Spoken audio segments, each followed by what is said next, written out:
Chris. Yes. I am aggrieved. As per usual, but As what per this time? usual. So, I sleep in a bed with my I would wife. hope so. Okay. Yeah. I sleep in a bed with my wife, and it's just a queen, so it's not huge. But, you know, it's plentiful for the spaces. And enough so. And we have 3 cats, and one of them, Mila, loves to be a snuggle buddy Aww. at all odd hours of any time we're in there. Okay, this sounds cute to me, but I'm sensing this was not a good Well, thing. hold up. Yeah, let me finish. The issue is whenever Mila jumps onto the bed to snuggle with us, she only ever comes around to my side and only ever jumps up right about where my stomach / crotch is located. And I feel it because she's quite a large cat. And I'm just like, why do you have to do this? Because she loves you. You could jump up onto the bed literally anywhere else, but you only ever come over here, and you only ever jump on me in very vulnerable spots of my body. Maybe she just wants to punch you in the And stomach. I'm sick of it, Chris. I'm sick of it. I'm going to file a formal complaint. No. That's right. Mila, watch out. Nah, I love Mila. She can do it all she wants. But this morning it happened. Okay. Yeah, and I'm sitting there, I'm thinking, this reminds me of people, Chris, doing things that they don't have to do. Just doing things that they don't have to do. There's so many other things that they could be doing, and they decide to do this one thing over and over and over again. And you know what, Chris? Trans people are under attack right now. Yeah. And we know, and we've talked about this a lot, it definitely is coming from the conservatives, right? Yeah. No pun intended. But it's also now coming from the quote-unquote liberals. Right, which is really disheartening. It's messed up. In the post-mortem of the 2024 presidential race election, Yeah. you had disillusioned Democrats saying, what in the world happened? How did we lose to this guy again? How did this happen? And I heard a lot of different theories, but one of the things that kept on popping up over and over and over again was Kamala Harris, her campaign focused too much on being woke, too much on pushing a pro-trans agenda, which is, by the way, is not true at all. Right. I'm like, okay. Which is not true. Now, for those of you that like watched any sort of television or YouTube particularly, you might have seen some ads that were being put out by... gosh. Yeah, the by ads were bad. By the Trump campaign that really demonized the trans community, specifically when it came to like sports and bathrooms and things like that. And they would make it seem as if this is a real issue. Well, the left then afterwards was like, yeah, this was an issue. So that's why Kamala Harris lost. That's one of the reasons, because she was too woke and pushing trans rights. And I was like, okay, we see who you are now. I feel like they're just looking for someone to blame. And Well, that's they are. just pathetic. But that's the funny thing about it is, once again, who gets the blame? It's the marginalized. It's the Yeah. ones that are already oppressed. Right. It's the ones that do not deserve any of this. They're innocent. I mean, and they're just easy targets, right? For real. I mean, what I was about to say, sorry, the most heartbreaking things to me was seeing a report from the Trevor Project, which we've talked about here before, about a week after the election. And it gave the statistics, which I do not remember off the top of my head. I'd have to look at them again. But the calls for the lifeline on the Trevor Project and suicide rates spiked really bad after. And that just breaks my heart because people have already died. Yeah. And now it feels like, oh, everybody's coming for the trans community. Yeah. And in a sense, they are. It's scary. But for no good reasons. We have to add on that. Exactly. And one of the things that we're going to talk about today is how a lot of the quote unquote culture wars, or these ideas that are demonizing the trans community, are completely fabricated. Right. They're only being used to create to other people, right? Right. To create just, like, an enemy. Yeah. to galvanize the base. It's actually Red meat for the really base, I funny. guess. I just watched Wicked with my girlfriend last weekend. Oh, yeah. And, Oh, you yeah. know, very popular that it's coming out. All the songs are everywhere. Love it. I've been a big Wicked fan, so I've known about it before the movie came out. But in the movie, there was this one line where the Wizard of Oz was talking, and he said, I don't remember the direct quote, but it was essentially, you know, when there was a lot of unrest, the way to get people to unify was to give them a really good enemy to hate together. Yeah. I was like, oh, that. Yeah. and that's reality for us in a lot of ways. And right now, I feel like the trans community is having to take a lot of that hate. Right. Unfortunately. So, you know what we're here to do today, Chris? Talk. We're going to talk a little bit, but we are going to bring you all some cold, hard facts. Let's do it. In light of all just the ridiculous rhetoric out there about trans individuals that's just really disappointing. Yeah. Because, once again, we're dealing with innocent individuals that they need our support. Right. Like, it's not even so much, like so-and-so won or such and such got the upper hand. It's more that, people are already facing the effects of it. That is so scary, I feel like. Yeah. And that's why it's a big deal, is because people are getting hurt and it's not great. No, and amongst others that we have to blame for this, our good old bunny buddies, No. Conrad Vineham, Bunny Pounds, And Ben. Zot. From the video that we've been discussing this season called Dr. Conrad Vine on Combating Transgender Ideology, Part 4, Transgenderism and Gender... Oh, Ben is talking. And gender identity or whatever it's called. Yeah, link is in the show notes per usual. But they're talking what's very prevalent right now in 2024, going into 2025, about the trans community that are completely made up and thus completely transphobic. Right, Chris? Right. We're going to provide for you some facts that will help you better understand what is actually going on so that you can become a better ally for this community and any other community, honestly, that you see going through it that's completely innocent, that needs your support. Right, because that's the ultimate goal, is just for everyone to have basic human decency. Yes, and human rights. Human rights. Making sure that we're taking care of one another, you know, the way that Jesus told us to. Right. Christians Funnily can't enough. tell. Christians cannot tell. Oh, goodness. Anyways, in the Conrad Vine video, they do spend some time talking about how, quote unquote, transgenderism hurts women. I do think it's interesting that they say that, because it always seems that trans women are used to promote disruption for women specifically. Yeah. And trans men are used in a completely different manner, which is just interesting to me. So I'm actually just going to I took some notes as I watched this. I'm just going to read some of the highlights here, or mention some of the talking points that Bunny, particularly in this case, starts off with. So she's talking. She's like, oh my goodness, this trans stuff is awful. She says, it hurts women. It hurts women, Chris. How? She says, well, let's see. Okay, sorry. She said, I'm already mad. It's fine. let me do it. She says, we are seeing the effects on women's sports. Are we, though? Which my response was, name 3 cases, please. Which they couldn't do. They could maybe name one. And that the most famous one right now is the Leah Thomas, Riley Gaines thing. Matt Bernstein did a great episode on his podcast, A Bit Fruity, about this story. I recommend that if you all are interested in learning more about it, you go check that out. I think it was called Riley Gaines, Tie for Fifth, Griff for Life, I think is what it was called. And the whole, if you don't know it, again, I'll just cover it really quick, but Leah Thomas is a collegiate swimmer. She is a trans woman. Riley Gaines, who competed against Leah Thomas in this particular race is a cis woman. Okay.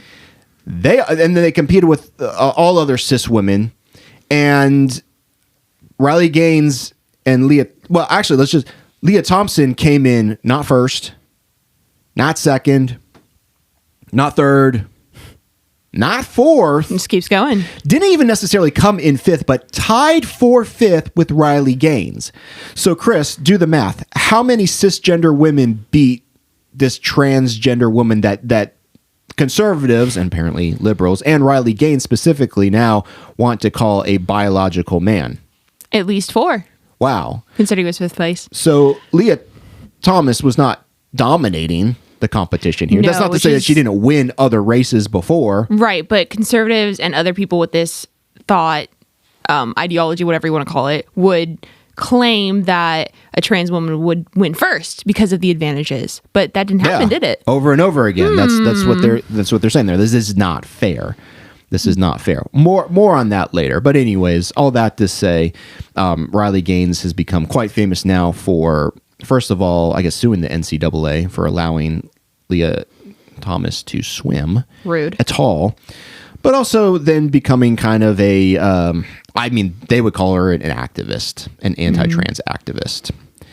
And I think that's probably what Bunny Pounds is thinking about here. We don't know because, once again, these people never give examples. They never cite their sources. They just speak, and it is so.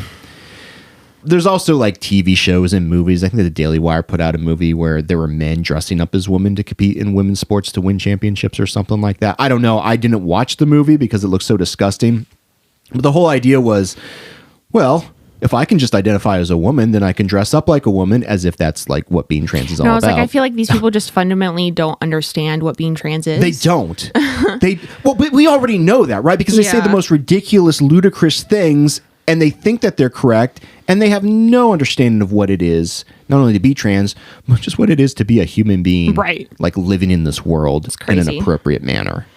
It's crazy stuff. But I think Bunny Pounds looks at all that stuff and she says, oh no, women are being victimized here in sports because of and by the way, what percentage of humanity is trans? I don't know the percentage by a number off the top of my head, but it's not a huge proportion. It's very low. I think at this point it's 1%, if that. Okay.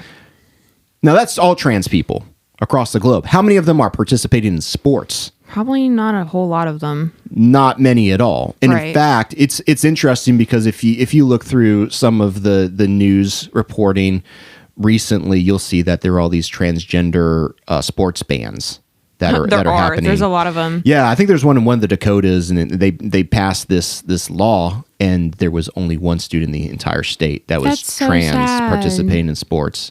And I don't think they weren't even dominating or anything. They were just playing. And so I think it's interesting that, Bunny here is making a statement that is really projecting a lot of fiction upon the world, the reality in which we live in. That there are all these men out there, biological men, just dominating women in sports, and it's not fair. And I think that's what she thinks is happening, but there's no evidence of that. Right. There's literally no evidence of it. I mean, you can even go online and Google this stuff, and you will not find anything. And no stories of that occurring. Maybe every once in a while it happens, right? But that would be the exception and not the rule. In fact, I would even go so far as to say there have been studies done that show, and I'll link it to this in the show notes as well, that in many cases, trans women are at a disadvantage when it comes to sports. Right. Because of the various treatments that they are undergoing. Again, it's not I'm just dressing up as a woman. Right. There's a lot more to it that goes into it. Yeah. Yeah. But imagine Christians Engaged trying to have that conversation. They could never. They can't, and they won't, and they refuse to because they're doing this stuff instead. She goes on, she says, we're seeing the effects on women everywhere. I don't even know what that means. Once again, doesn't qualify that. But that's what she says. Then she said this. I thought this was interesting. This is billed, and I'm assuming she's talking about being transgender, I guess. This is billed as freeing people to be who they are, but in reality, it is hurting everybody in society. What do you mean? Hurting everybody in society? I thought that was funny because I watched it and I thought, I'm fine. Right? I mean, granted, I am trans, but it's fine. It doesn't bother me at all. Right. I'm like, it doesn't impact me if someone else comes into the bathroom and needs to pee. Like, okay, good for you. And I know that's just me saying that. And I know that does bother other people, maybe unjustly so, but they're still going to say that. But the fact of the matter is, not everybody is suffering from it. In fact, really nobody is suffering from this. Right. And also, why is this bothering you? Is it because you have a preconceived notion of who this individual is, or is it because of actual facts? Well, it's not the facts. There is. Yeah, exactly. It's not the facts. So what is it then? And, we've said this several times. This is transphobic propaganda. Yes. And it's rooted in Christianity, patriarchal Christianity. Yeah, it's so funny that we started out this series, this season, whatever you want to call it, on the Conrad Vine video, because as we've been doing it, it's kind of taken on in my mind. Like, I mean, not exactly, but as we've been doing it, I've been seeing more and more of it in a non-Christian fashion play out in the world. And it's just so funny to me because people are like, no, this is a problem with Christianity, blah, blah, blah. But like, no, this is so widespread now. And it's just funny to see thoughts and feelings and mechanisms of thinking transferring from a Christian community to the whole country, really. It's crazy. I guess what I mean is that it seems that Christians and conservative Christianity is very used to and very good at selling these talking points. Yeah. And it's everywhere now. It's everywhere. And it's just so much. I'm just like, okay, can we please actually look at things in a humanistic way instead of trying to hurt other people to make ourselves feel better? Let's get back to it here. So Conrad Vine then pipes up to Bunny's points about, this is hurting everybody in society. And I just thought this was a crazy little thought experiment that he pitched. And let's not get this wrong. This is a thought experiment. This is not happening. Nor did it happen. But, don't let the facts ever get in the way of a good story, right? Right. Vine said that he would be very concerned if his teenage daughter went on a school campout and a boy, I think he said an 18-year-old boy, wanted to identify as a girl to get access to girls' sleeping quarters and showers. That's just ridiculous. I can't even take it seriously. It's fine. In response to that, first of all, that boy would not be a trans individual. No, it'd be a boy trying to be a predator. That's a predator. So we actually agree with Conrad Vine on that. Yeah, predators we would be are concerned not about that. We don't want people to be predators. That would include all those conservative Christians that are also predators. Right. Like, anyone can be a predator. Your identity itself doesn't make you a predator or not make you a predator, but we are all for not having predators in spaces where they can prey on people. We don't like that. No. That is bad. But would it be a safe thing for an actual trans individual to be stuck with the gender that they don't identify as?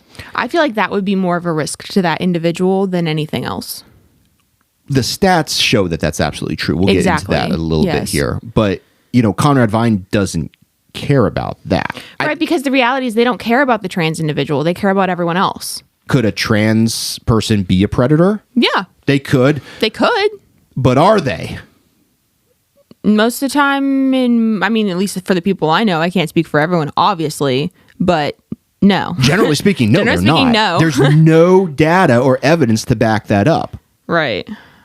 And in this case, in this video, no evidence is ever provided. No sources are cited. It's just a bunch of proposed situations. Fear mongering. Yeah. Maybe they have an anecdote or something, but that's not evidence, right? Right. You need empirical evidence to make claims like this, and they don't actually have that. Now, we do. We do have empirical evidence that we'll share here in a little bit. But basically, this is all made up. It's all make-believe. Also, if is the key here, right? He says, well, I would be concerned if my teenage daughter went to a... Brother's not happening. Right. Like, these are all situations that you're randomly thinking, well, not randomly, but you're thinking of in order to provide fear and concern, but those situations didn't happen.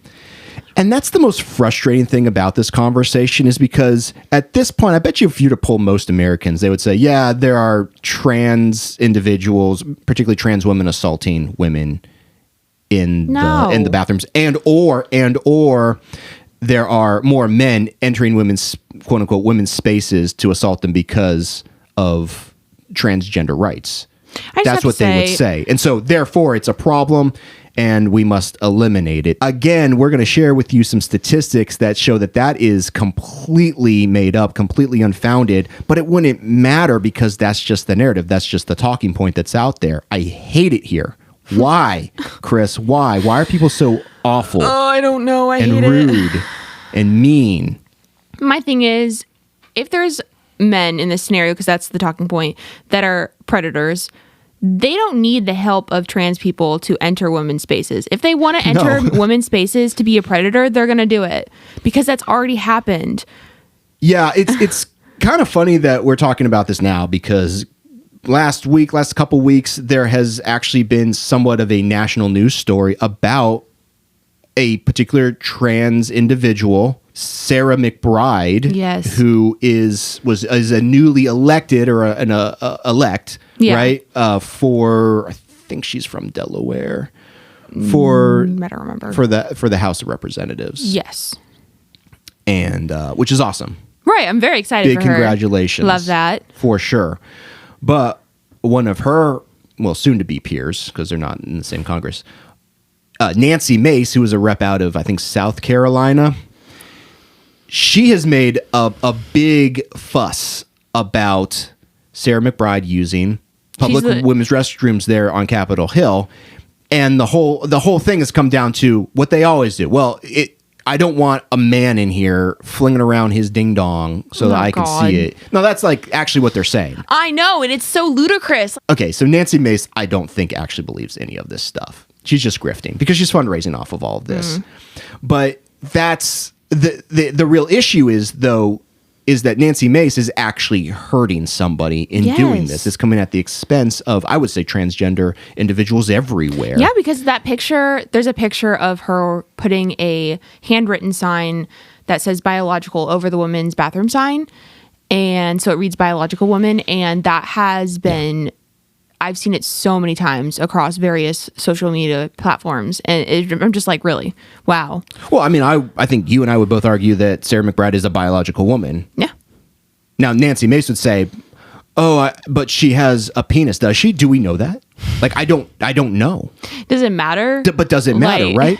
And, it's funny because the other aspect of this conversation that is so frustrating is like the presentation of the individual. If you look, and this is actually something I saw in some reporting, but somebody had posted on Twitter pictures of Sarah McBride and Nancy Mace next to each other and had mentioned that, one of these people is fighting against the other to keep them because they're trans, to keep them out of the bathroom. And people across, I think it was on X or Twitter, whatever you want to call it these days, are just like, which one's the man? They couldn't even tell between Nancy Mace and Sarah McBride. And I'm just like, I don't know. They both look like women to me. This conversation is frustrating to me for a few reasons. But one, because it seems to indicate that passing for trans people is so important because it makes you less likely to get targeted. And I hate that because it shouldn't matter if you pass as a man or a woman because you are a man or a woman, and it shouldn't matter. But unfortunately with society, they see it as mattering. And it's just depressing because it's like, do you even know what you define as a woman or as a man? Because obviously you look at people and you don't even know. It just gives an excuse for people to question about inappropriate things like genitalia and biological indicators that isn't relevant. Like if you went up to a random stranger, you wouldn't ask them about their genitals. So why are we doing it to random trans Unless people? Unless you're a Christian, apparently. It's crazy. Christians love genitals. Ugh. There's an influencer, a trans man influencer on Instagram who I think his handle is Gravel Bro or something like that. His name is Leo McCallan. And this guy is ripped. He's got a big beard. Apparently, according to Nancy Mace and many other legislators and government officials in the land, say that he needs to go into the women's restroom. That's what I'm saying. Like, as someone who was raised as a woman, conditioned as a woman, like, if I saw a big burly man walk in, there would be a split second of fear in my brain because, you know, like initial indicators of my eyes are seeing that this is a man. But, you know, if this is a trans man who walks into the bathroom because of legal matters, you're telling me that they're not going to freak someone out in the bathroom because they look like a man, because they are a man. Yeah. What? Yeah. And I think, like, very unfortunately, there have been things that have happened in the past that cause those responses, right? Actual things that have happened. But that's the thing with so many transgender people is that they're trying to conform to the gender that they identify as. Why can't we just honor that?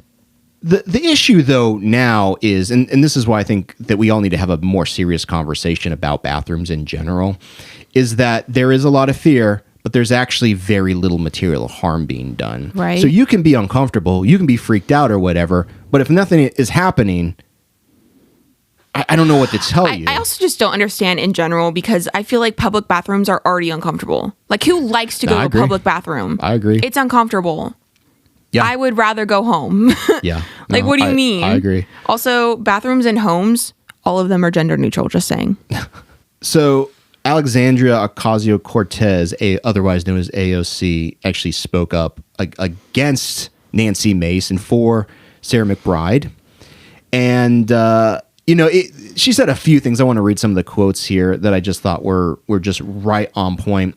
First of all, in response to the whole, well, you know, if we allow we'll just use trans women in this case, to use women's restrooms, then that will allow access to men who want to do bad things to women, and that's just the way it is. That's just what seems to make sense, so that's what will happen. And AOC said this. She said, women know men don't scheme to, quote unquote, dress like girls to assault them. They do it every day in broad daylight. Right. Like, they're so emboldened, they'll do it anywhere. Yeah. And then she said, and the ones in power protect each other to keep it quiet. And then she said, just ask the House Ethics Committee or the president-elect of the United States. Oh. I mean, it's not wrong, though. Like, there's already so many examples of people just being so empowered in themselves to assault other people and feel like they can get away with it, and they do get away with it. Like, they don't have to dress as women to do that. So why are we acting like that's going to be the thing that contributes to more assaults? And once again, there's no evidence to back this up, there right? is So none. again, you may think that makes sense in your head, but the stats say this is not happening. Nobody is doing this. Right. There's no reason why anybody would do this. That's just the reality. This is such a difficult conversation because what we're doing is we're falling into their trap, Chris. I know. I really hate it because We're taking the bait.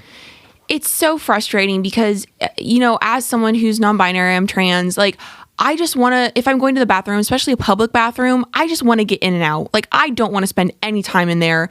And I know most of the people that I know are the same exact way, cis or not, like, trans or not. It's so ridiculous, and I hate that we have to have this conversation, but unfortunately, it just keeps happening and just keeps getting used. So here we are showing our evidence once again because people can't seem to get a good mindset towards other people. Yeah, and it's all for money, and that's the most disgusting thing about it. AOC continued with Nancy Mace, and then talking about Speaker of the House Mike Johnson, who is a Christian and who claims to be a Christian, but is like awful. And he backed up Nancy Mace and said, well, you know, we're going to have women in women's restrooms and men in men's restrooms. That's my Mike Johnson impression. She says what Nancy Mace and Speaker Johnson are doing are endangering all women and girls, because what inevitably results is that women and girls who are being primed for assault. Yes. Because people who are going to want to check their private parts in suspecting who is trans and who is cis and who's doing what. And that's more disgusting than anything else too. Like, that's what I'm saying. You're giving people an excuse to have to examine people's genitals, and that's not okay in any scenario. Yeah, she continued. And so the idea that Nancy Mace wants little girls and women to drop trowel in front of who? An inspector?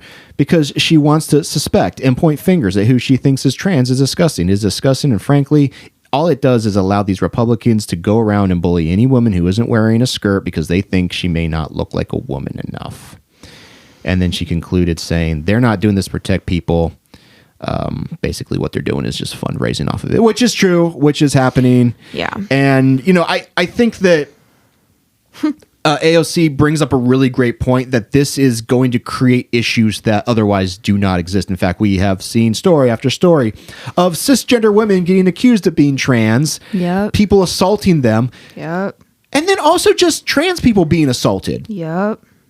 So what actually ends up happening in this whole ordeal is that trans individuals who are completely innocent, just trying to use the bathroom and, like you're saying, keep their heads down, not be noticed, not draw attention to themselves, just go and get out of there as quickly as possible. They are the ones that are suffering in all of this. Yep. Conservatives, are you proud? Is this the world you want? I mean, shame on you. For real. There is no shame anymore, Chris. I know. There's no shame. Well, I hope they're at least embarrassed, because they should be embarrassed. This is ridiculous. Okay, so I want to read a couple studies here, and I'll include the links in the show notes as well. I just want to hear your thoughts on this. Got it. So, look, like we said before, there's no evidence that trans people are gaining access to bathrooms to assault people.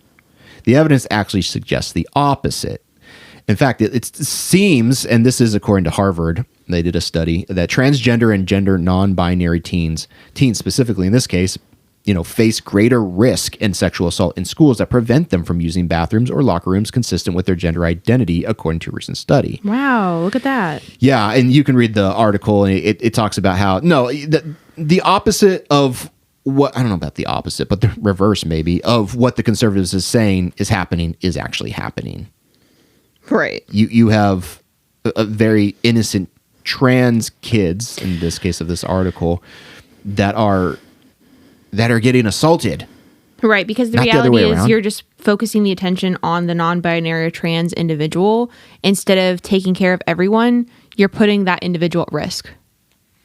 And by the way, since we're on this topic of kids being assaulted, look, I'll once again, I'll link to this study, but I actually asked the question, well, if trans people aren't abusing kids, who is actually abusing kids? And you'll never guess who's abusing kids, Chris.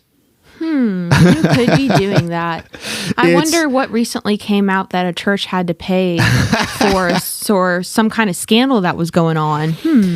It's always, this is from rain.org. It's always, not always, but for the most part, like a huge majority are going to be people that they know that are not trans. Right. Cisgender individuals such as family members, such as people that are in charge of them at school, unfortunately, or they go to school with in some cases. People that are in organizations that they are linked with, including, and definitely, like you just mentioned, happening more so than people want to admit, particularly conservative Christians. Yes. It's happening at church. Yeah. It's happening in these religious institutions. We don't need to shut down churches. We could never do that. To your point about the Catholic Church, what was it? They had to pay out like several $1 billion in a lawsuit about sexual assault. Yeah. That they had clergy members assaulting kids. Yep. Okay, so why is that still a thing, conservatives? Right. Why are we okay with them existing, but a drag queen who is literally doing nothing, a trans individual just trying to go to the bathroom, no, can't have it. Right. There are bigger problems. So inconsistent, make it make sense. It doesn't. Right. It's transphobic. If you actually cared about protecting people, then we would do something about these bigger problems. That's right. That is right. I did find an article online from the policinginstitute.org, and this is back from July 2017, so it's been a little while, but it's an archival review of sexual assault complaints in places of public accommodation. Y'all can read, you can check it out. Long story short, no trans people are doing anything whatsoever. Any of the complaints are all coming from cisgender individuals who may or may not be of the same quote unquote sex or gender. And, again, the argument then would be, well, okay, it may not be the transgender people, but if we allow transgender people, then it will give more permission or confidence to men to pretend to be women to gain access to spaces, which is Conrad Vine's whole thing. Okay. Interesting thought experiment. Gee, if only we had actual evidence that we could work with, that we could look at, and then make a decision on that. Did Conrad Vine do that? I'm assuming not. Well, did Justin Janetzko do it? Yeah, Hell Justin yeah. did. Justin did. Yeah. No, actually, it turns out we do have evidence that equality and inclusive rights for LGBTQ plus individuals when it comes to public restroom access does not change the assault situation. Exactly. It doesn't. And you may be like, oh, Justin, how can you say that? Where'd you even get those stats from? Experts. Oh, you know what? I got them from experts. Yeah. And I find that, like, actually this particular study, and this is from Equality Florida. I will include the link once again in the show notes. Please check this out. This is fantastic. And there's like they're citing all their sources here, and it's all like, you know, business journals and from Jacksonville and Media Matters and, you know, New York Times, like reputable sources, right? This particular article is called Florida Experts Debunk the Transgender Bathroom Predator Myth. And I'll just read the top here, and y'all can check it out later if you want. But opponents of, so this is actually from a little while ago, but opponents of Jacksonville's LGBT inclusive equal rights ordinance warn that non-discrimination protections threaten women's safety in public restrooms. Does that sound familiar, Chris? Very familiar. Where did we just hear that from? Conrad Vine, right? Vine. Oh, they're getting access to women's spaces, and women are dying. Women are dying because of you conservatives. Right. But experts, including law enforcement officials, government employees, and advocates for sexual assault victims from 12 different Florida cities. And this is in Florida, of all places. Right. Like the wildest place in the nation. Right. One of the most conservative places, too. No coincidence there, I think. But, and I lived in Florida for 8 years. I've seen it, folks. I've seen Florida man. He was on bath salts riding a gator. What? In Blockbuster Video. Ooh, Blockbuster. Yeah. That's a throwback. Anyways, from 12 different Florida cities and counties is what I mean. Not Florida countries. Countries of Florida. With similar non-discrimination ordinances debunk the bathroom predator myth, citing empirical evidence. Once again, empirical evidence, my friends. Let's go. Facts don't care about your feelings. And experience working with sexual assault victims. And so it goes through all of these different not just cities and counties, but just like different regions here in Florida. And it's like, okay, so you let transgender people use the bathrooms according to their gender. What happened? What happened? And the results are nothing happened. Wow. Over and over and over again. It's like nothing happened. And go ahead, read the reports. Read the reports, check it out. I just found this absolutely fascinating that nothing changed. That like we didn't see an uptick in any assault numbers. It's just, you know, same old. We allowed trans individuals legally to use the restroom that they identify with. Yeah. And the numbers did not change at all. Now we got some work to do with the cis people because they're awful. Yeah.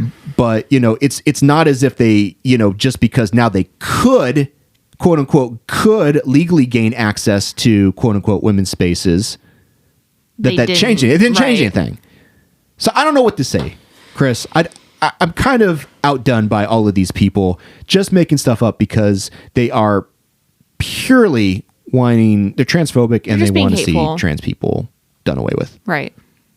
A couple weeks ago, I finished reading a book by Amy Schneider, who, you know Amy Schneider, Chris? Yeah, I've heard of her. Yeah, she's a trans woman. Yeah. Who was second most winningest contestant on Jeopardy. Winningest, that's a word. Is it really? Yeah, I think so. Oh, I love that. It is now, folks. Winningest contestant on Jeopardy, the game show. Yeah. Yeah, and she's from Dayton, Ohio. Let's go. Let's go, Dayton, Ohio. Amy Schneider, I would recommend y'all reading this book if you get a chance, or listen to the audiobook or something. Like, it was so fascinating. She actually mentions her access to women's locker rooms. Okay. Interesting. And she's attracted to women. Okay. And men. Okay. And whatever. Like, she talks about in the book, she's just like, I don't know. I mean, I like who I like. I'm just like, sexuality is confusing and fluid. Yeah, I was so like, that's awesome. I think that's I love that. Awesome. Yeah. Yeah. I do too.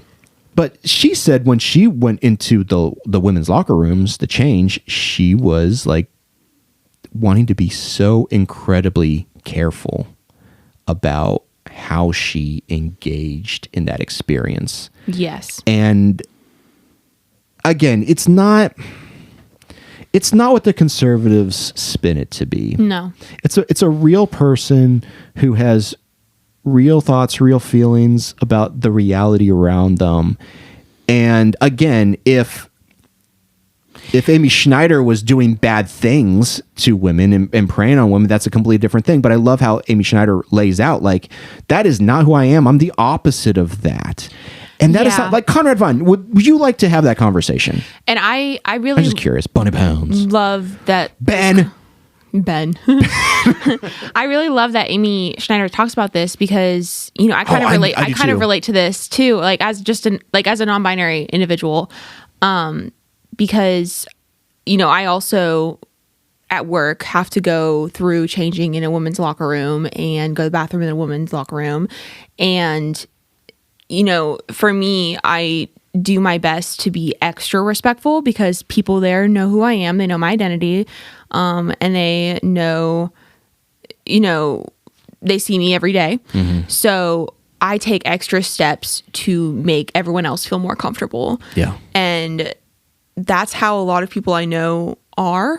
Mm-hmm. It's like, I feel like trans people they're looked at as so assertive and aggressive and like not respectful at all, but I feel like most trans people try to be extra respectful. But that's actually the conservatives.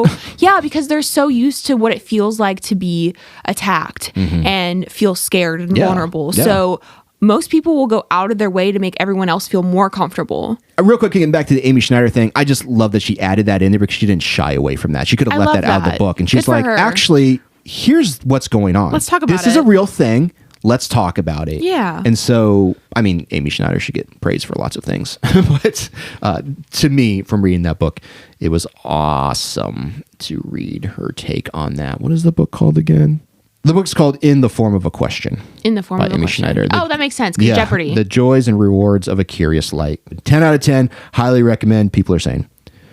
Okay, what else, Chris? Oh, I feel as if cis people do not understand that they have most likely interacted with a trans or non-binary or gender non-conforming person in the bathroom before and didn't even realize it. 100%. And they're still safe and they don't even feel threatened because they don't know. And that's the thing about like the material harm. Like, and this is what I just find myself getting so upset at with conservative Christians because they are making up things that do not materially matter. Right. Okay. Like when someone comes to the bathroom, you're not gonna be like, wait, hold on, stand at the door. Are you trans? Are you non-binary? Check your junk. Like, you know what I mean? Like it's ridiculous. Pull down your pants. That's assault, brother. Yeah.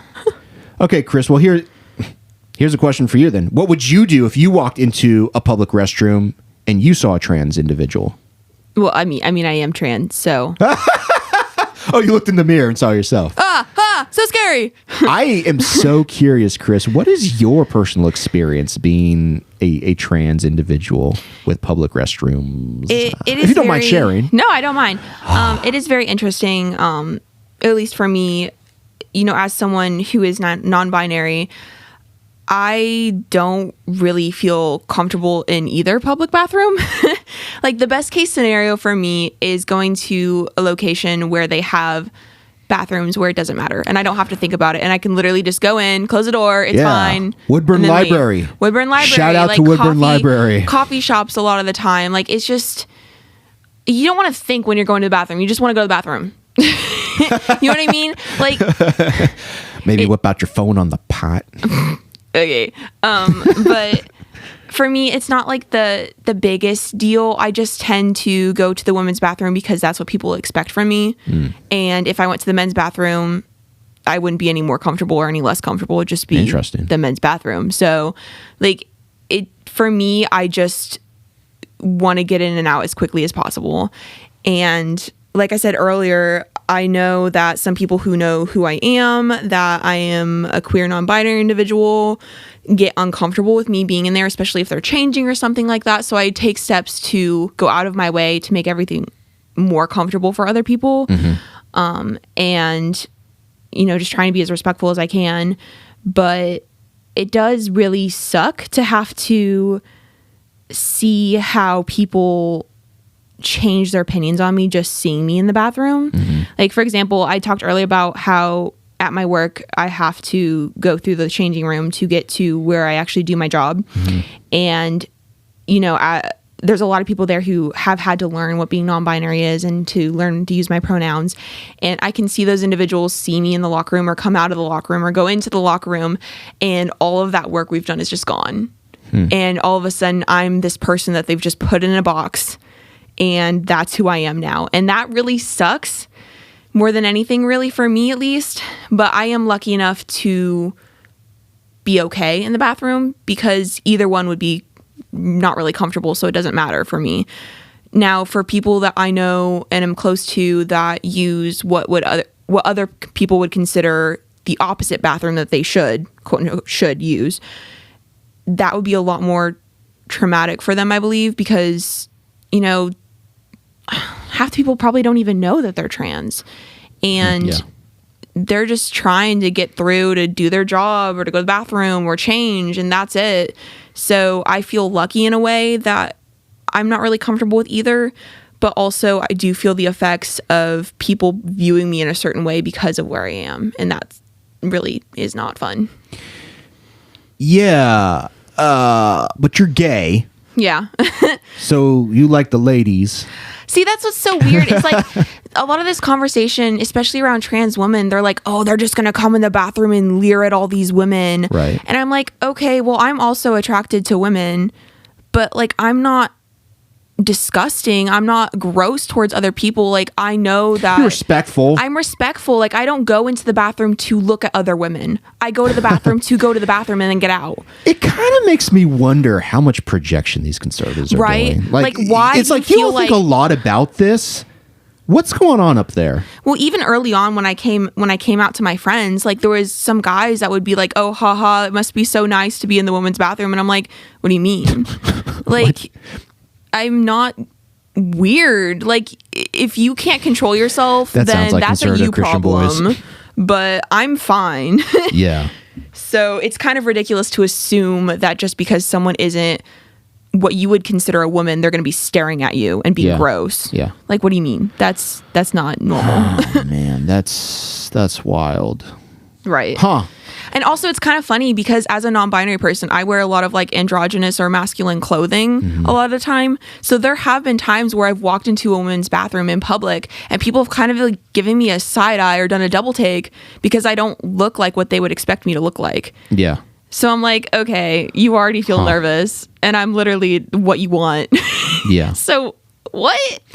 Yeah. I just feel like there's so much education that needs to be accomplished on many topics, right? But including this one, to just like, once again, to give everybody equal rights, equal opportunities to live their best life. And again, they're not hurting anybody.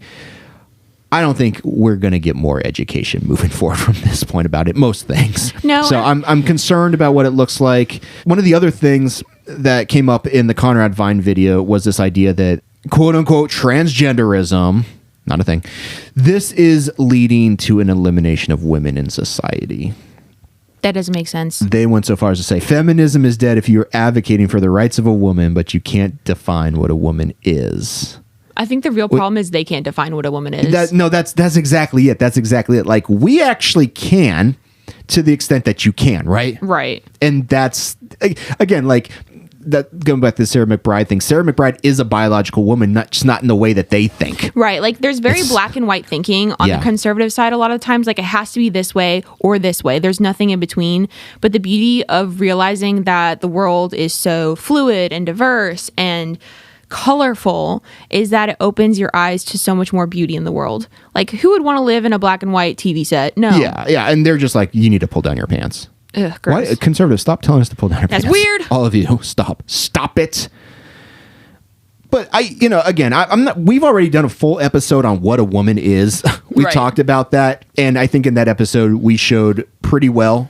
I'd say very well, because again, we're just going to the facts that these people, when they say that, that's just cope, right? Right. They just think it's again your genitalia and maybe your chromosomes if they get pushed on it, right? And it's so much more than that, even biologically speaking, but they're not wanting to deal with that because that would destroy all of their claims. Anyways, Conrad Vine's whole thing, he's afraid that men are going to come in and take things that belong to women. He said, and this is rich coming from a conservative who wants Christian to take everyone man away from everything. who first of all wants to take rights away from women anyways, but even within his own religious system, he doesn't support equality for women, such as women's ordination, which is something we talked about before in this podcast, that like in this conservative Seventh-day Adventist church where we have come from, Chris, they from as a whole do not ordain women. Why? Well, because they are women. They're women. They should but this guy who actually believes that, I've checked that out online. Mm-hmm. He's just like, this is what he said. I kid you not. For society to thrive, we need the men and women to have equal opportunity to contribute to society. That's okay. That you're literally just saying words that sound nice when that's not what you believe. Yeah, like you don't believe that. Right. I don't want to hear conservative Christians talking about women need to have equal opportunities. That's laughable. They only use it when it works for them, and in this case, against trans people. These people actually do not care about women. Historically speaking, this Christian patriarchal culture is constantly telling women that they need to submit, that they need to actually have less rights. And I don't care how you want to try to interpret that from Scripture. In practice, it always comes out to the woman having less rights than the man. Yes. And you and I have seen that firsthand within the Seventh-day Adventist Church. So again, it's rich for this guy to start talking about women's rights. Because the fact of the matter is, it's not about women having rights. It's about trans people not having rights. And let's dig into that, because this is where I think they are so they're trying to use women's rights to demonize trans individuals. If trans individuals have rights, according to them, then women will have less rights. But that doesn't make sense. But that's not the way that it works. Right. And everyone should have basic human rights. Like, what do you mean? So let's talk about that. Because another thing that I hear all the time is you can't be a defender of women's rights if you don't know what a woman is. In other words, what this boils down to is you can't defend women's rights if you support trans rights. That's what they're really saying. And I can see where they are coming from in their logic. Logic. But that's all assuming that there's no such thing as human rights. Right. Basic human rights, which is a movement that would cover all of us and protect us all from violations. So they cannot have that discussion because of how they treat women. Right. Like, what gets me is, especially as Christians, they should be more inclined to do more rights for everyone, because that's what Jesus was about. Mm-hmm. And as someone who really loves humanism, and you and I both have talked about how we love humanism, aspects of it, yes. The goal should be to be more respectful and give more rights to people equally, no matter who they are, what they look like, where they come from. And that includes everyone. So we're not trying to say these people deserve more rights, these people deserve less rights. No, everyone needs the same rights. Right. So the trick that they use is categorizing rights. Yes, exactly. And we should not be falling for that, because I think that a lot of people do fall for that. Yeah. That the conservatives get you on that when they start to categorize human rights. But no, we're defending human rights as a whole. A woman is a human. A man is a human. Trans people are humans. We are all humans. And these people don't want to even have a good faith discussion about what a woman is, right? They're just like, oh, well, it's whatever. And I do understand that more specific groups of people have more rights than others. Like, for example, rich men, rich white men especially, rich cis white men have more rights than really anyone else in America right now. Yeah. And that's not okay. And we can acknowledge at the same time that women's rights, minority groups' rights, trans rights all need to improve and increase to get to that level without taking away the rights of anyone else. Yeah. Those can be happening at the same time. Yeah. And they should be. Yeah. And ultimately, to me, one of the biggest issues is, we've already talked about this, but conservatives, as always, are simply happy to tell all of us what to do and who to be. Exactly. It's problematic. They're just always assigning their own will onto other people, and y'all got to cut that out. That is not what's up. So yeah, anyways, that whole statement, I think conservatives treat you like a gotcha, but it actually, to me, reveals their resistance to treat everyone as human beings, right, and to respect the rights of others. This is hate, and there should be no question about that. One of my favorite songs this past year was one that one of my coworkers showed me, and it's "The Exorcist" by the band Calypso, and it's talking about kind of the funny, ironic stuff of Christianity. And the second half of the chorus says this: "Love thy neighbor, right? Or is it only if the rich, able-bodied, cis, hetero, and white? I'm starting to think this Lord of yours is overrated. If he made you in his image, must have been real inebriated." And that chorus speaks to this subject and this situation in America right now so strongly, I feel, because that's the group that's getting all the power, is the rich, able-bodied, cis, hetero, and white, and everyone else is suffering. And the same people that are promoting that are the ones saying that Jesus wanted us to continue this. But if that is the version of Jesus you have, then Jesus must have been a little messed up when he made you. It's sad, but it just speaks to the situation so well, I feel. I need a joke. You're saying, yeah. Oh, we've been talking about bathrooms. Oh gosh. Let's do a bathroom joke. I'm going to search a bathroom joke. This is top 10 toilet jokes, toilet humor. Oh, yes, please. Oh, gosh. Top 10 toilet puns. Chris, I don't know if you've ever found toilet puns out there in the world around you, but these are the top 10. There's none better than these toilet jokes. Let's hear them. Let's hear a few of them here. I'm not going to do all of them, but why did the police officer sit on the toilet? Why? To do his duty. Wow. Why did the toilet paper roll down the hill? I don't know. To get to the bottom. These are so sad. Oh my goodness. I was actually on a backpacking trip one time, and when you're out in the woods, you got to go dig a hole. And you wipe and you put the toilet paper in the hole and you cover it up, and nobody's none the wiser. Mm-hmm. Well, I was up on the hill and I set my toilet paper down, and it did roll down the hill. And so I'm going to go to the bottom. I'm going to the bottom. Actually, fortunately, I didn't have to, because the bottom was base camp and all my friends would have seen me. And this was in middle school, and that would have been it. That would have been it. But I did chase it halfway down the hill. That's funny. With my pants around my ankles. And oh, poor baby Justin. Anyways, okay. I'm going to end with this classic one. Have you ever heard of the film Constipated? No, because it never came out. The better way of saying that is, have you heard about the new Constipation movie? It hasn't come out yet. No. That's so bad. Hey, stay hydrated, folks.